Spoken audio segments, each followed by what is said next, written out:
Nick, speaking of this tool window, so when I start debugging my console application, let's say, I get another different layout of my tool windows, but one of the tool windows that pop up, of course I get my watch window, locals, intermediate window and all those sort of things, but I also get what's it called, the diagnostics window, which is sort of the larger one that takes up half of my screen sometimes. A third. A third of okay, it takes up a larger portion maybe than the rest. And I've never really looked at it. I kind of just close it down sometimes. But what is that window for? Yeah, so you can almost think of it as an extension of the debugger. And that's really kind of how we wanted to pair it. So the debugger really helps you find a lot of these crashing bugs. The diagnostic tools window, we want to give you that next level of insight. So what is my app actually doing? What am I spending time on if you have memory leaks? And so you can kind of think of like the graphs are almost as if you had Process Monitor open. So we're going to give you what is the CPU usage of your app, what is the memory usage of your app, and then like what events are happening. So do you have exceptions that are being thrown? Are you getting a bunch of tasks canceled, application insights events, stuff like that? And then while you're in your debug session, you can enable CPU profiling to see like exactly where is my app spending time, or maybe you see memory skyrocket and you click the take issues. Okay. So yeah, I was always wondering. So basically, you're narrowing in sort of the process manager just to the running app. So you have a way that you can isolate. If it's a .NET app, you can isolate CPU and memory for that particular process. And is that true for C++ and web and all these other things that you support? Yeah, it's true for any app. So we support. We have kind of tailored experiences for managed. We just get a more richness amount of information. We also support C++. We support JavaScript apps, so WWAs, if you remember what those are. And so we have this ability to collect these diagnostics for the process that you're debugging and then show that information just for that process. And then we can do that not only for like what you said, where I F5'd my console app, but let's say you're remote debugging a server. Assuming the remote tools are installed, we will capture all that information, stream it from the remote server, and then process and display it locally. Okay. So yeah. So WWA, World Wrestling something, or what is that? Windows web app, I think is what it was. It's been a while. I haven't touched that code in quite some time. But it used to be you could, and I think it's still supported, you could use JavaScript to write Windows store apps. Mm-hmm. Yeah. I remember those. It was a big change for us at the time. That all of a sudden you had a desktop model that used the web technologies, and in Visual Studio those were kind of separate worlds a little bit. Yeah, that's cool. So, but anyway, that diagnostics window has support for all these different application types. What are the sort of the benefits of using it? So just seeing how the memory goes, how would I know if the memory is high versus low? Like, what do I compare it to? How would I, just looking at a chart, how would I actually see and be able to figure out if something is wrong? Totally. It kind of depends on your app, and you as the author of your application are the best to tell us when things are going right or when things are going wrong. And so if you see let's say your memory usage is growing asymptotically, it's like you probably have some problem. Maybe you're hooking on a bunch of event handlers and you're not releasing them, so you're leaking stuff, or you just want to get insights into why your cache is growing, or maybe you want to inspect a async state machine in the heap. From there, you can take the managed snapshot, and then you can investigate and start spelunking around the heap. In terms of like CPU profiling, it kind of depends. Sometimes, like if you have just an application where you're not the author and you're trying to figure out what it's doing, you can attach the debugger, you can start CPU profiling, you can let it run for a little bit, you can hit break all. Then you can kind of see like, okay, while my app was running, where was it in the code? What was it doing? And then when you get that call tree, you can click on the links in there, and we'll actually take you to your code and say like, hey, this is where you were spending your time. And then we can actually even source line highlight over that code and say like, hey, this is the line that was getting called the most, at least when we were doing our sampling. So that's what's called the hotspots, right? You have is that what it's the hotspots you call it in? So in like the where all the resources go? We call it the hot path, which is basically the path where your app is spending the most amount of time. And then we do what we call source line highlighting, where we take your source and then we impose profiling data over the top of it. And so you can kind of get the red or light red highlight to figure out, what was the expensive path in here? Was it this link expression? Was it this loop, etc.? Right. So I can, because I thought that I had to, in order to get all that data, I had to like start a specific profiling session. But it sounds like it's all here when I just do my regular debugging. If I left that window open, I would have noticed. Is that correct? So you do have to turn it on. So the window, we start with the lower level of collection because we don't want to be collecting all of this data all the time because it is expensive to capture this. You are going to notice some sort of overhead on your application. So what we do is we show you the graphs because those are super cheap. And then if you do want to get more into your app, you can click on the, I think it's called Enable CPU Profiling or Enable CPU Sampling. And then we'll start to collect these stacks. And we actually collect a stack from every running thread every millisecond. Wow. Then we aggregate all those together. We get this call tree. And then from there, you can start to investigate your data. And so when you first enable it, you'll see your graph will go from blue to green. That shows the areas that we've actually sampled. And then whenever you hit a breakpoint or you stop profiling or you stop your app, you can then look at your data by setting a time selection in the graph, and then we'll show you all the data for that selection. Okay. So do you instrument the code? Like, do I have to stop first and then start it again with the CPU sampling enabled, and then you instrument my code to get that, or how does that work? So that's a great question. There's two main ways profiling is done. There's instrumentation and there's sampling. In the performance profiler, we support both. In the diagnostic tools window, we only support sampling. And so with that, what that means is you don't actually have to enable or you don't have to instrument your code to start profiling it. You just turn it on. We work with the system.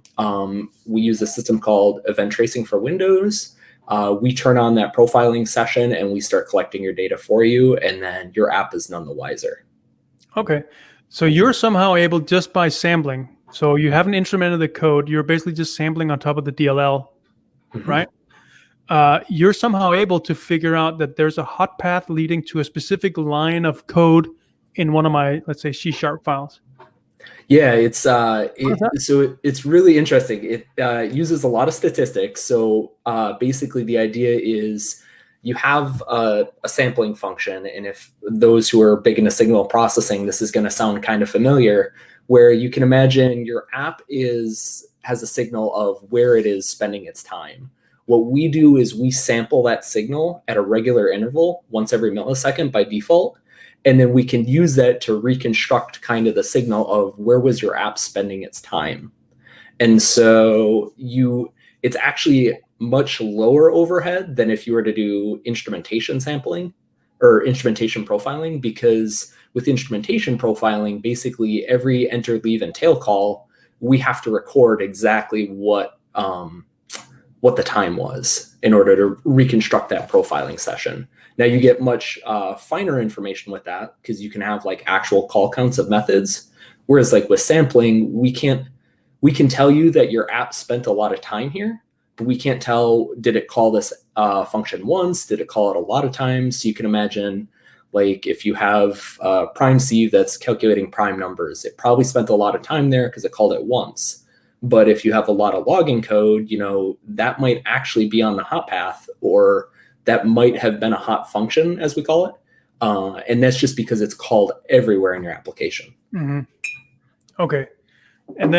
So now you know that your logging function, let's say, is a hot path. How do you then map that method call in the, so I don't know what I'm talking about. So you correct me here. So you're basically going through the DLL and assembler code and whatnot to figure out the different method calls, and somehow you're able to link those CPU instructions or whatever back to a line of code. Yeah, totally. How So do you do that? there's a little bit of magic here. So when we turn on sampling on the system, we get the call stack that the thread has every millisecond. And when we get that call stack, we're basically just getting the list of addresses for all the functions that were called.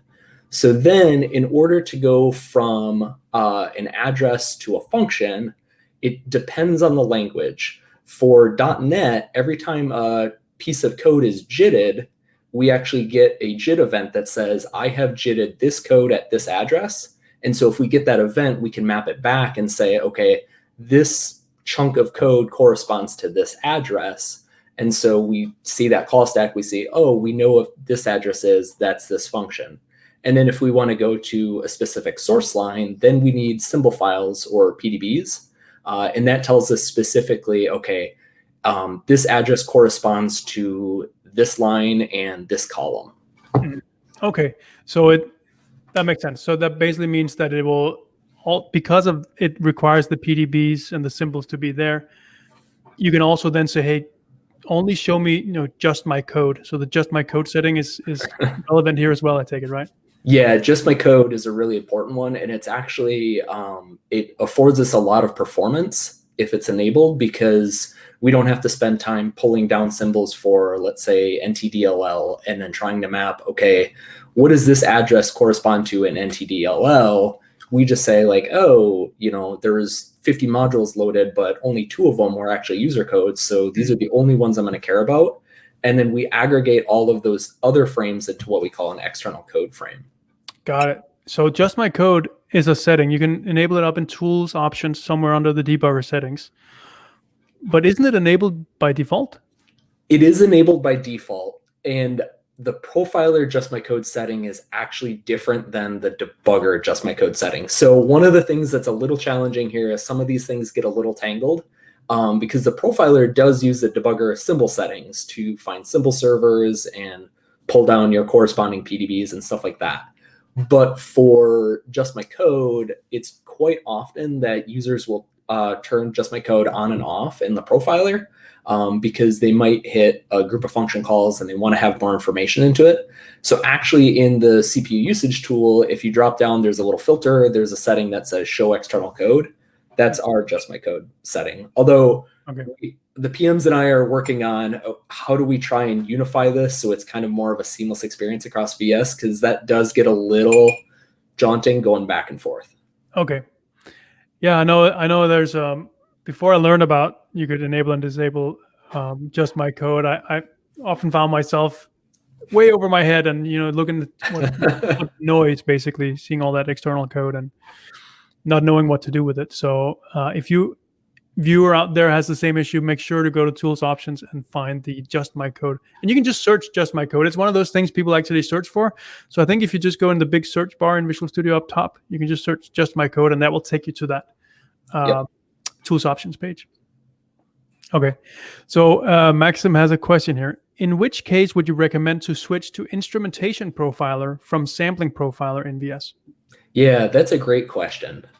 So there's a couple of, I would say there's a couple of different levels of profiling. So when you're just first trying to understand what your code is doing and just trying to get an idea of it, the CPU sampling in the diagnostic tools window with the debugger, that works just fine.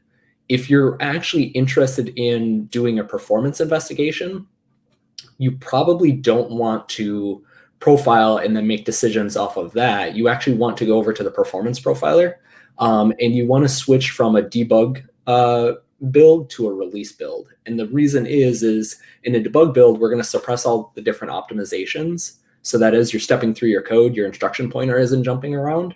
But that's not the code that your users are going to get. And there's a lot of like, let's say asserts and runtime checks and stuff that would normally get optimized out that might show in your profiling run. And so then if you're trying to do like whole app profiling, that's typically when I would say you probably want to use CPU sampling. And then if you're trying to really optimize an algorithm and really understand like exactly how something works, that's when I would do instrumentation profiling. But instrumentation profiling is like a really, really big, heavy hammer. You can get some great data with it, but it is super, super high overhead, like on the order of 5 and 10x overhead in terms of function calls. So be very judicious with it. That was a great question. Okay, so you've mentioned like CPU as something you want to profile for to find the hot paths. Mm-hmm. And so, I've over the years I've done some profiling, and it's been great to figuring out what my hot paths are, and I can see the methods and like start optimizing them a little bit. Maybe you find a high traffic link query that you can make into a for each loop or something like that to get a little bit of optimization there. But what else is it that the profiler can do? Because recently you also introduced some new stuff. Yeah, totally. So we kind of have a whole suite of tools, and that's kind of the idea behind this diagnostics hub, is that you're not going to get one profiling tool that's going to fix all your issues, but rather the tools can be run concurrently, and then you can use them to kind of figure out what's happening. And so recently we've added a .NET Allocation profiler that tells you exactly when objects are created and when they're released. We've added a database profiling tool. We've added a .NET Async profiling tool. There's .NET Counters, and there's an events tool and a couple others. And so what's really interesting is, let's say you're running the .NET Async tool, the CPU sampling tool, and the database tool. You might know that you have some long-running .NET tasks, and then when you click on that and you filter to that time range, you could swap over to your database tool and see that like, oh, hey, I'm doing a ton of database calls here. Or maybe I have a really long database call. That gives you kind of the insights into, oh, that's the cause of the slowdown, or, that's what my app was doing. Okay. Yeah, I remember seeing, was it Entity Framework, like database profiling that? Yeah, totally. Yep. So that's pretty revolutionary to me, like doing databases in the past, being able to actually from your code see that right then and there, instead of waiting like for live data to come in, and you get your DBA to tell you that you have some expensive stored procedures or something like that. Mm-hmm. And so the way that works is that, or does that also work from that diagnostics window, or do I have to do a specific profiler? So, yeah, that one you'll have to use the performance profiler, the Alt F2. So we can bring tools into the diagnostic tools window while debugging. And database tool is one that we want to bring over, but it does take an extra level of work. And so we try and test out tools in the performance profiler first, and then if they're useful, we bring them over. But then, yeah, like you said, with the database tool, you can, capture all this information. You can see all the queries and how long they took. And then what's really, really cool is, like with Entity Framework, you can right click on one of your queries and say, go to source, and we'll take you to the source line that in your code that caused that query to be emitted. And so a lot of times it's very eye-opening to like, hey, I had this link call and I had a .2 array, which caused a full table scan in because of Entity Framework. Yeah, that's pretty amazing. So basically we can do we can profile for all the things that can slow down our app pretty much, right? CPU, memory, there's some object allocation, and that has to do with garbage collection, right? The more we allocate, the more time the CPU is going to garbage collect, that sort of stuff. Exactly. Yep. Okay, and now databases too, and so we can really get to the problem here, the core problem of our performance issues.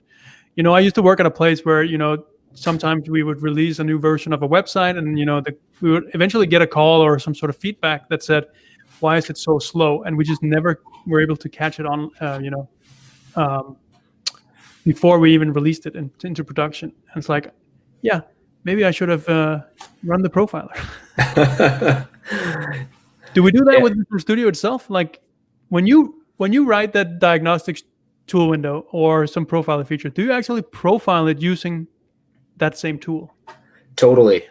So we use a couple of different profiling tools. We definitely use our own tools. We love to dog food our tools. And we also use another tool that's from the .NET team called Perfue. And so the diag sessions that we create actually work both in Perfue and they work in Visual Studio. And then some of the sessions that Perfue creates, .etl files and .NET Trace files also work in the Visual Studio Profiler. And so we run them, we run the suite of tools on the profiler, and we're always trying to optimize basically that user experience. And we actually have user telemetry to understand like how long does it take from when a user hits a breakpoint to when we can build a call tree for them. And so in the next few updates, you're going to see hopefully some pretty awesome performance improvements. We're actually switching our backend analysis process over to .NET Core and using a new technology called Trace Event for processing all these events. And so far we've been seeing some pretty awesome gains. And so we're hoping to bring that to Visual Studio real soon. That sounds very interesting. What type of gains are you seeing? Like, what is the difference between the .NET Core version and what you're using now? Maybe can you explain what you're using now? Yeah, so what we're using now is, it's funny, it's actually a C++ backend, and it's what powers the Windows Performance Analyzer known as WPA. And so switching over to this .NET Core version, the reason why we're seeing a lot of these performance gains is kind of twofold. We're optimizing a lot of our own tools for allocation, so we're not allocating, we're not copying as much. And then the second thing is we've added in symbol loading the way the debugger does. So right now, if you have a symbol path set and you don't have just my code enabled, the profiler is going to go and try and find every symbol that it can. And it's going to, as we were talking about before, where we map addresses to functions, it's going to try and do that for the entire call tree. The Doom backend, now it's similar to the debugger where you might see a couple of different addresses, but then you can right click on one of those addresses and say load symbols, like this is what I'm interested in. And then we'll only load it for that. And so it trims down the amount of data that we actually have to munge through to try and show you a call tree. Okay. And so, they say with .NET Core, it's just performant in so many more ways than .NET Framework was. Do you see any other gains of the .NET? Is it .NET Core 3.1 or .NET Core 5 or .NET 5 rather? Yeah, so we're trying to go to .NET Core 3.1, and really the big performance gains that we've noticed are through allocations. We've actually worked a lot with the .NET team. Stephen Tobe on the .NET team has really helped us kind of influence the .NET Object Allocation Profiler. That's the tool that he kind of lives in.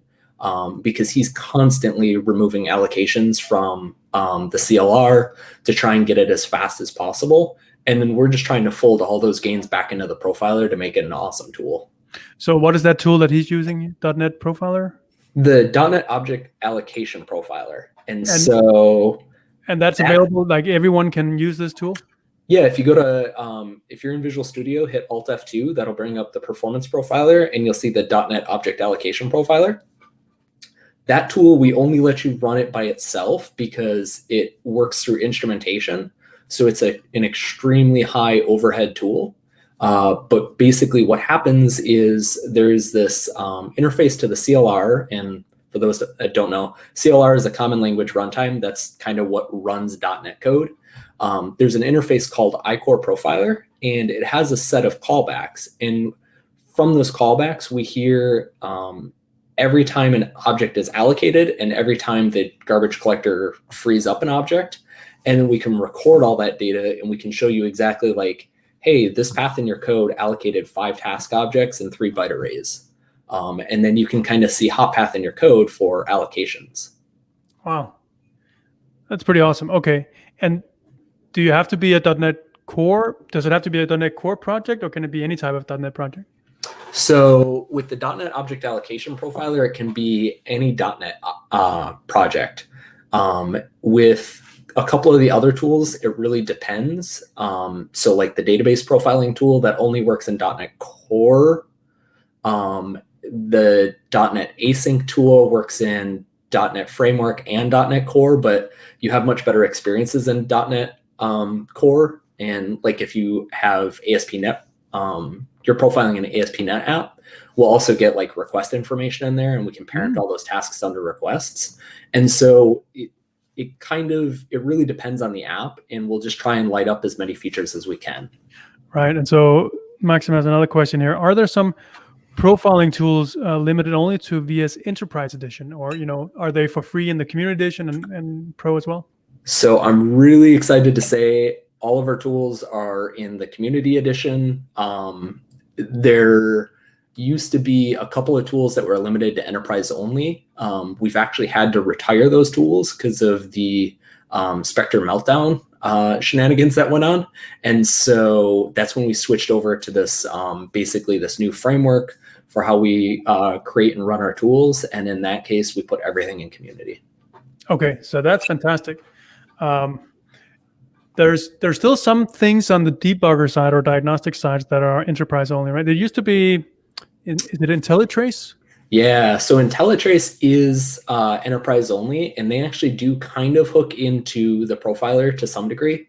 And so if you're running with Intellitrace mode on high, which records basically all the function calls, and it gets you all the local variable information, that'll get shown in the events tool. And so that's Enterprise only.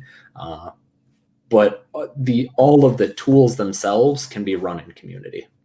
Okay. No, that's kind of cool. So Intellitrace is sort of an easier way to use it. Instead of manually having to go through and profiling, you can use Intellitrace. Do I understand that right? Yeah. So with Intellitrace, it uses a form of instrumentation. It uses that iCore profiler again. And so what's happening is it gets what's known as ELT data, enter, leave, and tail call. So every time you enter a function, it knows when you've entered it. Every time you leave a function, it knows when you left it. And every time you leave via tail call optimization, it knows about that as well. And then it can build what's known as a shadow stack, which is basically the call tree over time. And then we have all of that local variable information. So like if you want to then go and do historical debugging, you can. Okay. So you mentioned something about like async debugging as well. Yeah. Or profiling. So there's another question here. If you could speak a bit about how profiling could help solve multi-threading issues. Yeah, totally. So there's a couple of different tools that are really useful for multi-threading issues. If you're a C++ developer, you're probably using the CPU usage tool.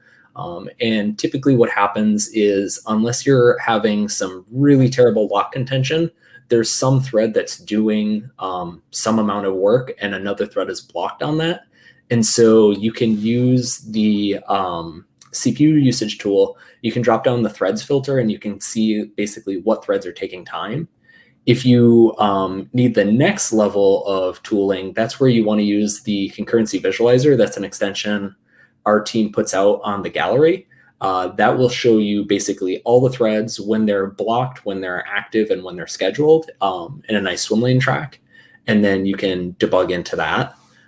If you're using .NET code, the new .NET Async tool is super useful for that. So we'll basically build up what's known as a task tree. So every time you call, async and await, it's going to create a new task. We are going to glob all those tasks together and build up a task tree. And then we can show you which tasks were actually taking time. And we're working on showing when tasks were actively blocked or stalled in the thread pool, and then surfacing that information. Nice. So that was the concurrency visualizer. Did I get that right? Yeah, so it's an older tool that we still build and publish, and we're working on folding that into the Diagnostics Hub so that you could use it alongside the other tools. It's just, there's a lot of work that's going on, and so prioritizing the right thing to give the most customer value. Right. That was exactly my question was, when are you going to build it in? Yeah, it's definitely something we want to do. We're actually... we've met with two of the original authors. They're over in Azure, and we're trying to figure out how do we fold that into our analysis process, and then basically unify the times that the tool records. Because one of the feature that's so useful about the Diagnostics Hub is these different tools all work in the same time. And so if you filter in one tool to an exact time period, and then you flip over to another tool, you can show exactly what was happening there. And, if they're off by a little bit, that just, the filtering no longer works. You might be missing an event. You totally lose context. And so trying to unify that is always challenging, especially in the debugging scenario where, the debugger stopped your process, but we still need to keep profiling, because as you're evaluating like watch expressions and stuff, stuff is actually happening in your app. And then on top of that, like, if you throw an exception, the debugger will halt your process, do the work that it needs to do, and then resume your process. And so we need to know how to subtract out all that time. And so that's where the challenge in that tool comes from. Okay. Wow. Yeah, this is it sounds like very complicated technology that you guys are making super user friendly for us to use, but this is not like simple stuff, is it? It's like super deep into the sort of core of CPU and all this sort of stuff. It's I was going to say, that's why I love profiling.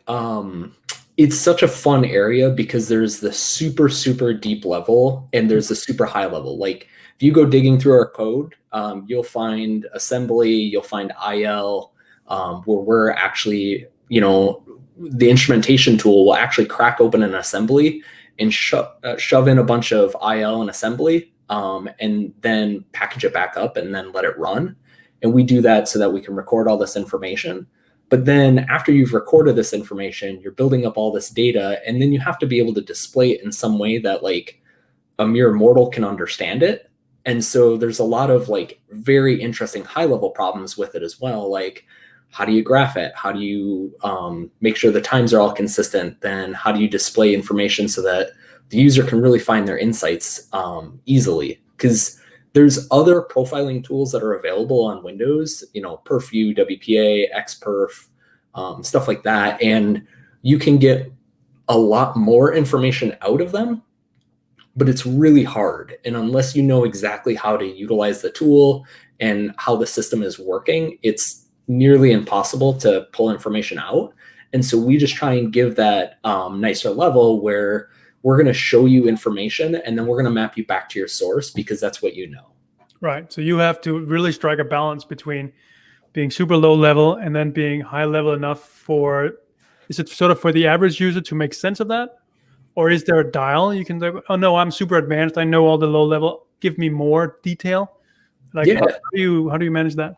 Yeah, totally. So we definitely want to make profiling approachable for everyone. And we don't want you to have to be an expert in profiling. We don't want you to have to know like how the profiler is working, how it's sampling things to be able to make decisions that are going to improve the performance of your code. But if you want to, we want to be able to give you the power to really dig into everything. So if you're running .NET code, a great example is like, let's say you profiled your .NET Core app with the CPU sampling tool. You can see exactly your user code and where time was spent. And then if you're interested in like the next level of what's happening, you can turn on the show external code and we'll show you all the external code. So your user code and the external C# code.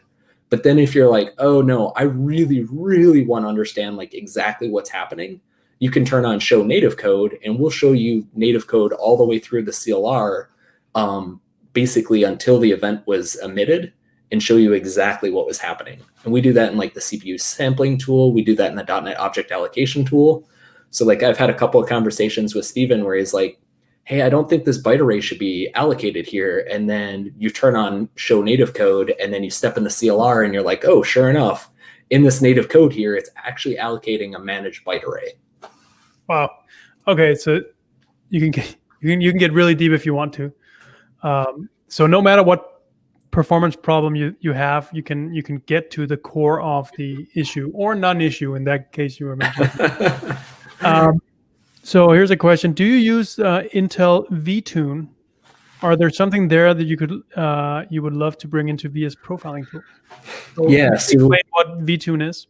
Yeah, so Vtune is the Intel performance profiler. And so they use a lot of, they have some just fantastic analysis, and they can light up some really, really deep analysis based on the CPU that you're running. So they can use specific CPU functions to say like, hey, how many instructions were retired? How many context switches occurred? How many cache misses did I have? And then they can overlay that with your call tree to kind of give you that deeper level of information. So we don't provide that level of analysis, but we are looking to kind of augment the analysis that we do with some of the data that they show in there. And so there's a new tool that we added recently, I think it was in like 16.7, 16.8, called the .NET Counters tool. So that is, to make sure, that is the latest preview to Visual Studio 2019, 16.8. Yes, latest preview. Okay, actually it was 16.7 then. So it's the latest release, I think, has the .NET Counters tool, but there's more and more cool stuff coming. And in there, we have this new .NET Counters tool, which lights up with .NET Core 3.1, which gives us all kinds of counter information from the .NET runtime. So like thread pool, thread count, there's like CPU, there's memory, the basic counters. There's also like some GC specific counters. So like Gen 0, Gen 1, Gen 2 heap size, number of objects, stuff like that. We're looking at using the back end of that tool to create kind of a normal performance counters tool, and then bring in some of the Intel Vtune counters in there. Because we found that like, hey, if you're seeing a lot of instructions retired, that might indicate in like, let's say the CPU tool that you're having an issue. And so we just want to try and surface the data and kind of let you find your insights, let you have that ability. And then for the common problems, that's where we kind of really do the tailored experience where, click the hot path button and we'll show you exactly what the hot path is. Right. Okay. So like I'm guessing you and your team, you must be very sort of passionate about performance and that sort of stuff. Is that true? Like how, like, is it all about performance, or is there something else to this? Like, are there other reasons than performance reasons to do program? So one of my favorites is, and it's kind of an unintended use, is really code understanding. So I can kind of jump on any application and I can profile it for a little bit, and then I can pause or stop, and then I can look at the call tree and I can see exactly like, hey, where was this app actually spending its time? Then I can go to that line of source and I can start reading, and I can kind of understand like, what's the main loop of this application?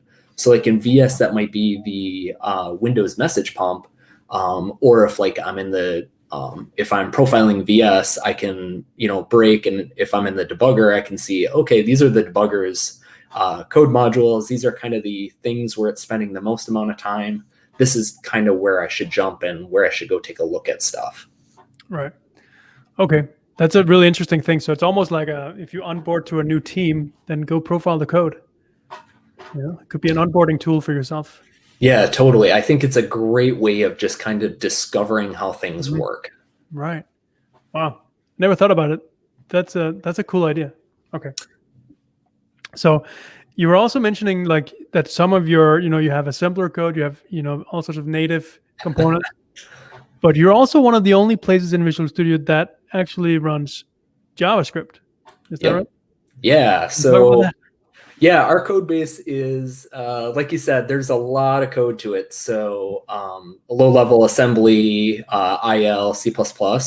Our middle layer is a lot of .NET code. So we've got the .NET framework code that runs in VS. We also have a separate service hub process that has other .NET code in it that gives us a 64-bit process. And then the high-level UI, most of it is actually written in JavaScript, and it's out of proc. And the reason behind that is if you go back to IE and you open up the developer tools in there, so F12, and you look at the CPU profiling tool, you'll notice that it's super, super familiar to the tool that's in VS. And that's because it actually uses almost entirely the same front end and same back end. And so that gives us a lot of flexibility to kind of use these different profiling components on these different platforms. Okay, so there's a couple of interesting things here. So one of them is you said you're running it out of process. Is that because it runs in Service Hub? And if so, could you explain how that works? Yeah, so Service Hub, so a couple of things. We have a lot of processes on the profiling tools. So the devinf process is, of course, the main Visual Studio process that kind of orchestrates stuff. We have another process called the standard collector that actually runs as a Windows service. And the reason why we do that is so that you don't need to elevate to collect user information from processes that you have access to. And that also runs on like remote machines. So if you're, let's say, profiling a HoloLens, we run that collector over on the HoloLens device and then port all the information back over.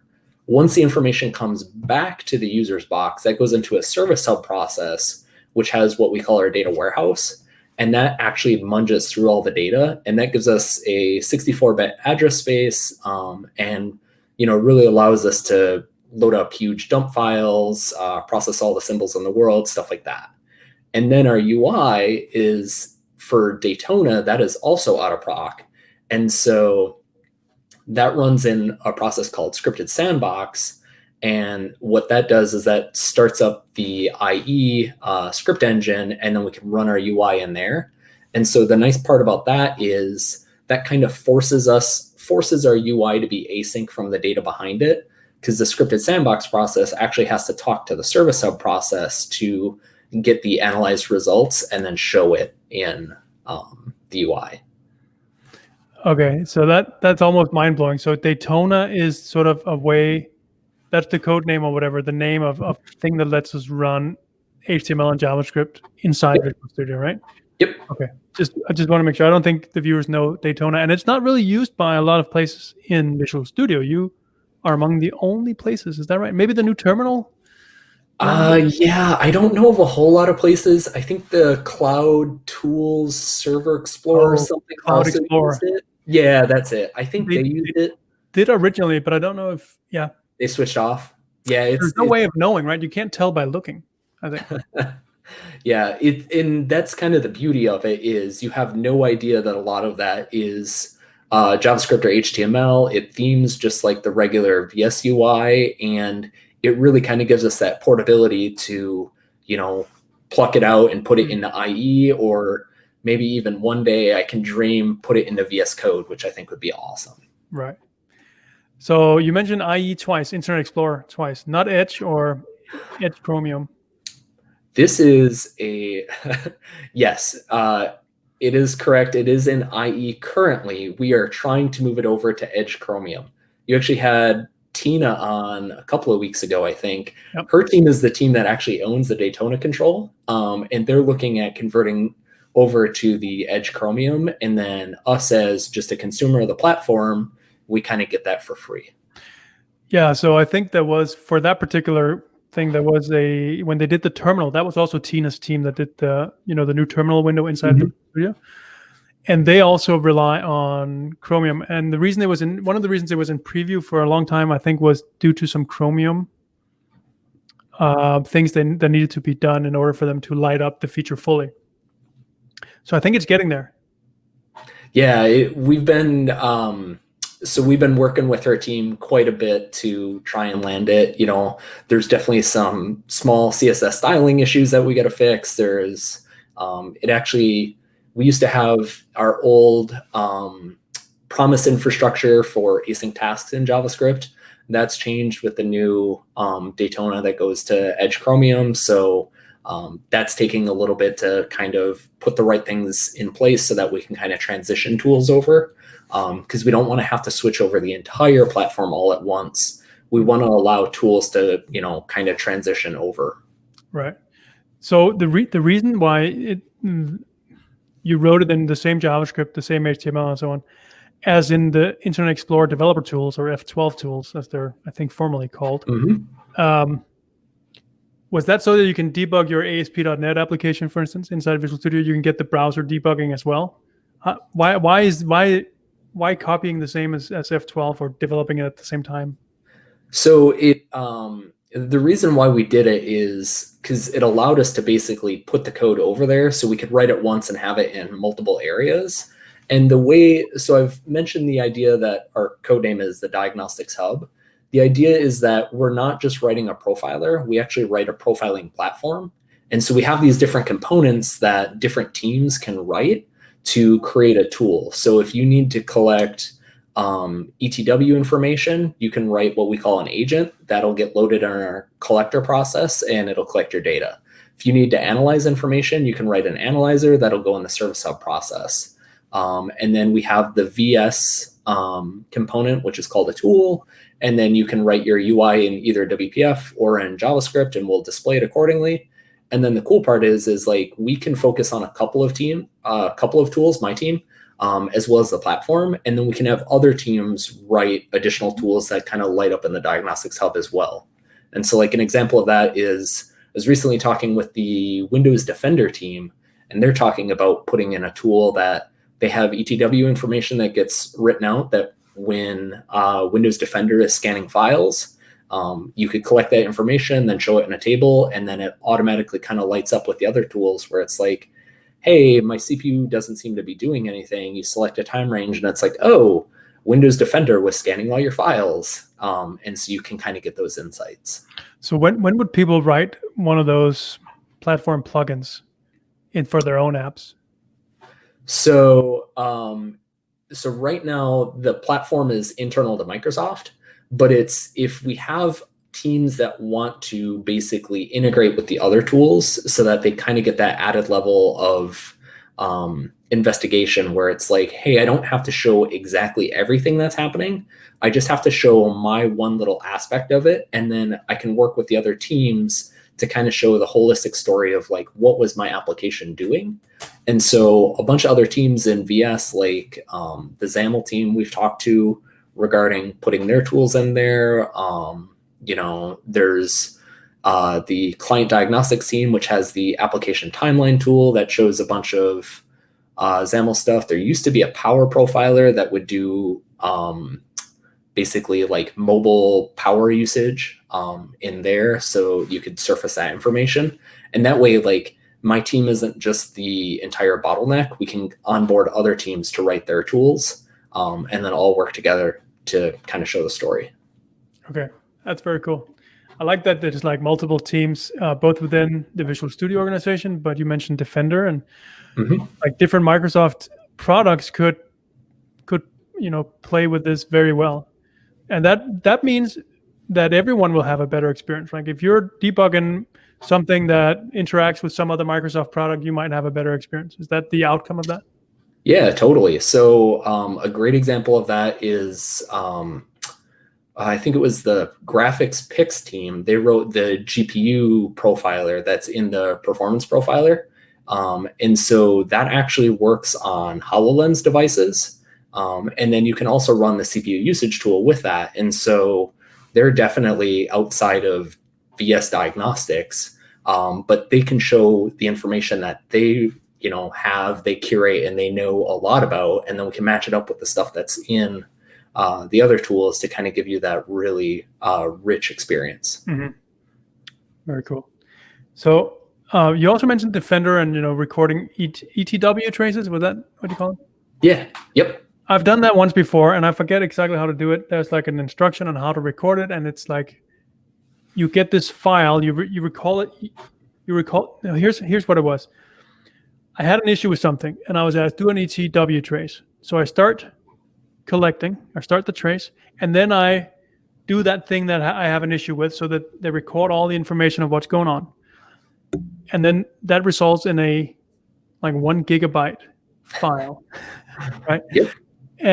But the cool thing is you can just open that directly in Visual Studio, right? The ETW file. Yeah. And then, so what happens when you do that? Yeah. So there's a couple of things that happen. So when we're collecting our performance information, we're actually collecting an ETW or ETL file, event trace log, and that's part of ETW, which is event tracing for Windows. We put that in a diag session, and that's the file format that you always see. But a diag session is nothing more than just kind of like a giant container that we can shove all of the information that we need for a profiling session into that we can then bring back for analysis. And we also compress it so that you have that 1 gig file that's going to compress hopefully down to like a 25 meg diag session.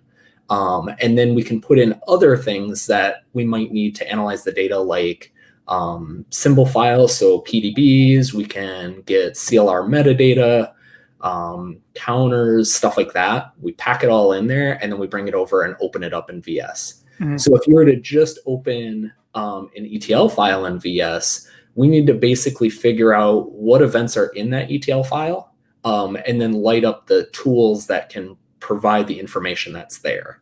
And so with the diag session, we can say like, hey, the user recorded this session with, let's say, the CPU tool, the database tool, and the .NET Async tool. So we know the tools to just kind of turn on. With just a raw ETL file, it's like, okay, we can kind of do our best guess of like, hey, there's some CPU profiling data in here. Let's turn on the CPU tool. With the counters, there's some counters events. We can turn that one on. With the .NET Async, we see the thread parallel library events. Let's turn that tool on. Hopefully you can figure something out. So it's a somewhat reduced experience, but we still try and provide some. Okay. So this is then the same that happens. I'm guessing that when someone goes to Visual Studio to report an issue, you go inside Visual Studio, help, send feedback, report a problem. Mm-hmm. That gets you some UI that you can fill in, like the title and the description of what the problem is. And then there's a recording step that lets you record a trace. Yep. Is that an ETW trace? Yeah. Okay. Yeah. So that's an ETW trace as well. And so ETW is, you can, from a high level, it's this super, super fast logging system that's built into Windows. And you can shove hundreds of thousands of events through it really, really fast. And that's why you see these giant files that are created by it. But you can shove profiling data through it. You can record when all modules are loaded, all threads are started, all processes are started, just all matter of information, and then use that to try and analyze something. So yeah, when you go to the report a problem, that team is actually starting up an ETW trace. They're recording VS and the other processes that are on the system. You run through all your steps, then you hit stop, it packs it up, and then it sends it back to Microsoft. Yeah, right. And then it ends up on some Visual Studio engineers, or whatever, home office. Yeah, exactly. Yeah, because when someone sends feedback, it actually goes to the engineer that works on that team that is responsible for that area of which the bug report is concerned about, right? Yep. And so do they use the same tool? Do they use Visual Studio to open up those traces? Yeah, we use Visual Studio to open up the traces. We use Purview to open up the traces. Yep. It really depends on the sort of analysis that you're doing. So VS is a great start. Like I was saying, there's certain things that aren't shown as well in VS, and that's just based off of our current tailored experiences. So in that case, we might open it up in Purview. But yeah, you can definitely get a lot of information just from the VS tools. I know one of the frequent ones that we see is we'll open up the CPU trace and it's, we see MSMPN. I can't remember what the Windows Defender trace is, or other virus protection that's just scanning the system over and over. And that's always kind of a culprit, if you will. Oh, so when we get traces, often it's because people have issues with something being slow in Visual Studio and it's caused by an antivirus or something. Yeah, that's a real common one that we see on our team. Oh. And as well as, a lot of issues that we get where the profiler is slow is, they're pulling down all the symbols in the world. And so we can see that like, hey, it's in the trace, we can see that it's called out to the, let's say, our symbol service. And then we see a bunch of file loads for .pdb files. So that's a pretty good indication that's saying like, hey, they've called out, done this request, and they've received these files. That's probably what's happening. And that's why, like when I said we're trying to optimize the profiler to load symbols the way the debugger is, that's directly off of those traces that we've kind of gleaned that insight and tried to optimize. That's highly interesting. I like the idea that you can actually go into, if you have any antivirus or something, you can go in and make an exception for a specific folder or the Visual Studio process or something like that. Is that a recommended thing that we do? That we tell people? I don't know. I will say I definitely exclude MS Build and Git are two of the ones that are like the first things that I exclude, just because it's constantly creating files and it's constantly dropping them down. Another one that I hang on here. Is that so? When you from Windows Defender, do you exclude the process name, or is it the file on disk, like git exe on disk? How do you actually do the exclusion? So I do the exclusion both on those processes, and then I also do it for my Git, the workspace that I've cloned, just because when you're doing a build, it's constantly creating and writing files and reading from files and writing them. And same with Git, like when you're switching branches and stuff. Right. And so that just, really helps optimize. We've actually worked with the Defender team to optimize some of the reads and writes that are done by our collector process so that Defender doesn't wreak havoc on it while we're writing down those ETL files that I was talking about earlier. So. Yeah, I remember helping them out like some years ago with NPM and Bower. Those are two web or Node.js concepts, like their package managers basically. And so they would lay down so many different files, and Defender just kind of needs to know the pattern of it. And once they know the pattern, they can much more efficiently analyze to see if there's anything wrong, but they need to know the pattern. So that was actually why I was recording those TTW traces before. That was for the Defender team, so that we could come in and I think we actually ended up optimizing like the performance of NPM by like 5x. Yeah, totally. Like I sent the Defender team some of the traces from our collector process. We doubled the performance overnight, which was just awesome. Yeah, and then the Defender team, I think they put an update out like all the time, like every hour or something. There's a new update, Windows update for Defender definitions. And so you did this, and you said overnight. Literally, it probably was the next hour it started as people automatically updated their Windows. Boom. Yeah, the engineer I was working with told me to run Windows Update. After I did that, he's like, run the trace again, see if it's recording. And sure enough, it like just fixed it. It was just magic. It was awesome. That's great. All right, we are pretty much out of time, everybody. So thank you so much for all the comments and questions that came in. And Nik, it was a pleasure having you on. Thank you so much. Yeah, thank you so much for having me. And next week is a holiday here in the US, so we will not be doing the show on Monday, but we will be back the following Monday. So I hope to see you all there. Thank you so much.